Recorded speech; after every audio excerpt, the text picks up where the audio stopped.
Hello, good afternoon. It is Monday. I've just come back from half term, so hope you were all right last week. We didn't do any videos last week, getting on with other stuff at home, taking a little bit of a break ourselves. But today, being Monday, we've got some ideas of some skills and practices you could be doing if you are sort of KS2, Key Stage 3, so years sort of 5, 6, 7, 8. And we've been looking at some striking fielding skills. So this really for us in the UK applies pretty much to cricket and rounders. We did 2 weeks of fielding practices, which you can have a look at agilitassports.com, or you can go to the YouTube channel. They're all saved on there as well. So you can have a look at those. Then last week we did a batting lesson. We looked at batting both for rounders and cricket and some little batting games you could play. Today I want to have a little look at bowling for both rounders and cricket. There are some similarities, there are some differences, but I'm going to show you a few different practices you can do to go away and work on at home, in school, out on the field, wherever. So we're going to run through rounders first of all, and rounders is fairly straightforward in that it must be an underarm bowl. So we're looking for a smooth underarm action. So if you've watched any of the information we've set out before about throwing and catching, you'll know that we're looking for opposition. So the opposite foot should be forward to the hand that you're throwing with. So I'm right-handed, my left foot is forward. Okay, so we've got opposition first of all. I'm looking at the target. Some people like to have a front arm up, sort of roughly pointing at the target. Some people don't. That's a completely subjective, up to you. But all we're looking for is a smooth underarm action directing the ball to where it goes. And it must be a smooth action. You can't like dummy them in rounders. It's got to be just one smooth action. Where your hand finishes pointing will be pretty much where the ball goes. So if you finish and your hand is pointing upwards, that's where the ball is going to go. If it finishes and your hand is pointing downwards, that's where the ball is going to go. So certainly in terms of height, the position at which your hand finishes should determine where the ball goes. So all we're going to do very simply is make ourselves a target. So for rounders, the ball must pass the batter between shoulder and knee height. So anything above the head would be a no ball, anything below the knee would be a no ball. So all I've done here is I've lined up roughly a shape on here, a target to aim at. If you haven't got any chalk, you could just blue tack some A4 paper to the wall. Anything you can do is to make a target. If you've got nothing like that, you could have a partner here just catching the ball. And you'd know then whether it's between knee and shoulder height, but you could just be passing to a partner if necessary.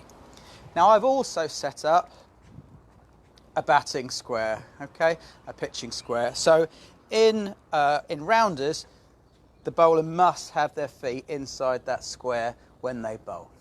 So I've set up a line to be behind, I've set up a target, and all I can do from here is just see if I can get some balls into that target.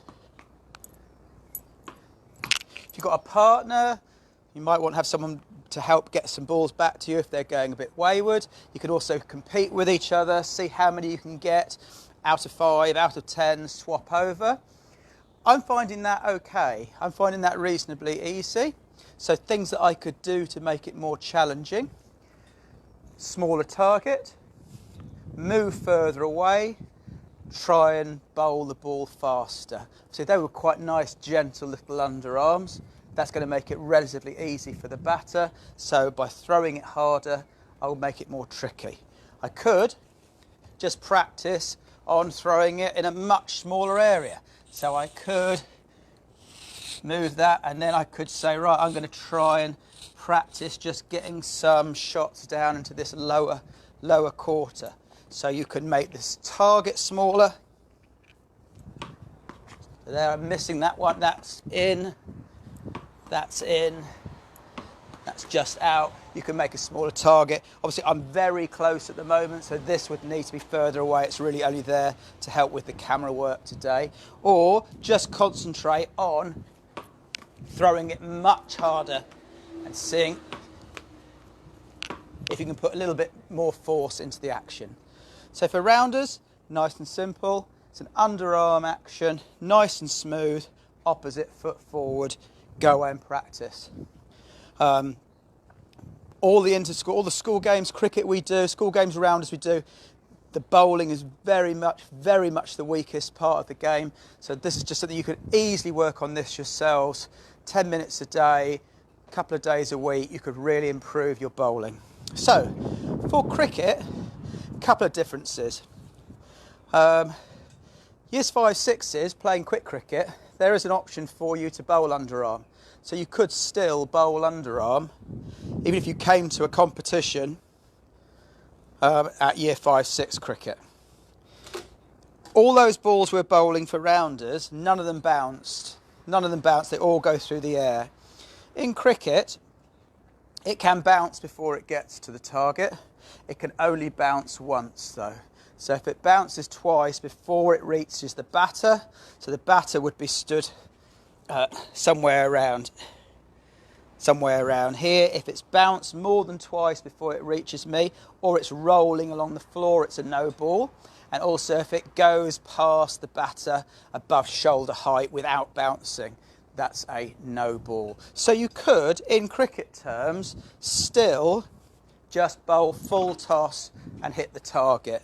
So you could just have some balls, be behind a line. It wouldn't be a square anymore, it would just be a single crease, which your front foot can be on or behind. So it'd be absolutely fine for my foot to be on there. So you could practice just bowling full toss without any bouncing and seeing if you can hit that target. Again, if it's too easy, we could make the target smaller. Maybe we could just take one stump out of this, make it narrower. Makes it more tricky.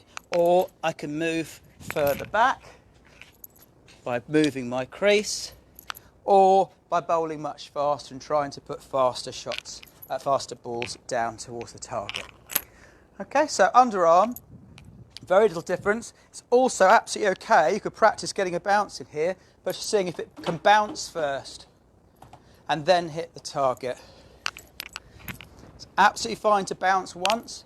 Bounce, hit, that's fine. Bounce, just missed, still okay. If it bounces, I'll go a bit further out of the way for this one. It's bounced once, twice, so that would be a no ball. It can't bounce more than once on its way there. So underarm bowling, nice and easy for both. We've just really changed the target, that's all. And appreciate that in cricket, it's okay if it bounces before it reaches the target. Overarm bowling is a different story. It's one of the trickiest things in sport. That, the triple jump, service, overarm service in tennis are the trickiest things in sport, I would say, in my opinion. So let's run through a few little things and then you could go away and practice this, particularly if you are a year 6, 7, 8. So first of all, the ball. If you're using anything that approaches resembling a cricket ball, you'll have some sort of seam going around it, which would become more important as you get older. You would want to have 2 fingers, one either side of that seam. If you haven't got a seam on the ball, that's fine. Just an imaginary line around the ball. 2 fingers on the top, and then I have a finger and thumb underneath, and my little finger is just tucked out of the way. So you can see, I'm just holding it with 2 fingers at the top, finger and thumb at the bottom, little finger tucked out of the way, and I should be able to see through this gap here. There's a gap between the ball and my hand. I can see you here holding it nice and loosely. Okay? If you're bowling and you're finding you're like virtually hitting your foot, you're probably holding the ball too hard, and very often that's because you're gripping it way too hard. It's right up close into your hand. We don't want that. It's nice and loose, just fingertips holding it and a gap between finger and hand. As per our other bowling, we're still going to be sideways on with the opposite foot forward. So I'll do it this way so you can see. So nice wide stance, opposite foot forward, and my bowling arm is all the way back straight. Okay, it's all the way back straight, and my palm is facing up. I'm looking at the target, preferably behind this arm, so you can see that I can look at you in the camera. It's behind my arm. It's not here where it's as if I'm going to just sniff my armpit. Okay, not sniffing my armpit. I'm looking behind my elbow at the target. This lead hand is going to just pull downwards, and it'll end up brushing down behind my bottom, and that starts this arm coming over the top. It'll brush my ears, and I'm letting go, and there may be some follow through with my foot. So, arm all the way back, lead arm up high, looking at the target behind my elbow, not sniffing my armpit.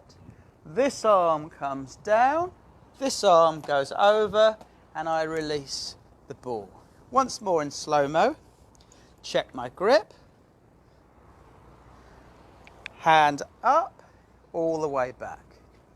Legs nice and wide apart, opposite foot pointing towards the target. Lead arm goes up. I'm looking at the target behind my arm. Hand comes down, arm comes over. I try and keep this coming up over the top. It's brushing my ears, and I'm letting go. Nice and close to the target, doing it very slowly. Hopefully you'll get some success. Then, like the previous two practices, it's going to be about moving further away, if necessary making the target bigger or smaller. If you're new out at this, or you're still in primary school age pupil, I would get a big wheelie bin over there, get a lovely big target so that you can hit it every time when you're close up, and then gradually start bringing yourself further and further back. I wouldn't be worrying about any run-ups at all at this point, unless you're going down to a cricket club and taking it further at the moment, or you start playing for the school team at school. But for most of us, we're just working on checking our grip, arm all the way back, lead arm up, look at the target behind the knee, hand comes down, arm comes over, and just get practicing that against a wall if you've got it.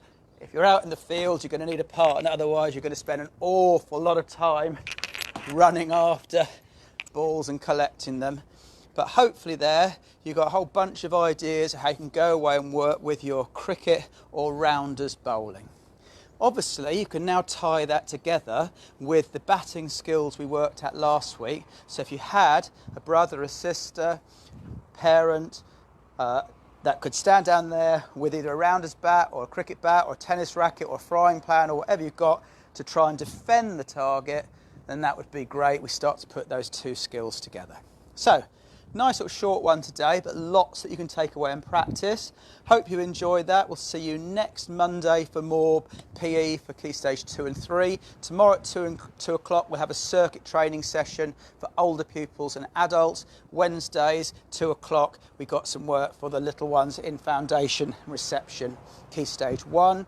Don't forget, we've still got Lincolnshire Virtual School Games competitions going on. This week, today, we started a new competition for secondary schools. It's a netball challenge. Please have a look online and have a go at that netball challenge. And we're halfway through the tennis volley challenge. So if you haven't had a go at that yet, you just need two things to hit something with. Something to be hit, pair of socks, ball, whatever, and just see how many hits you can get backwards and forwards between you and a partner, and send in your results.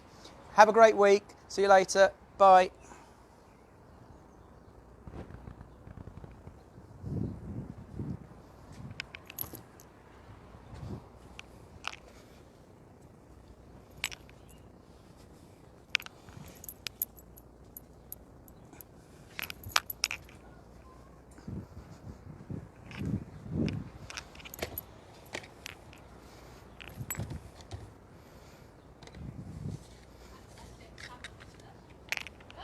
Sorry? Yeah, bet.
Yeah.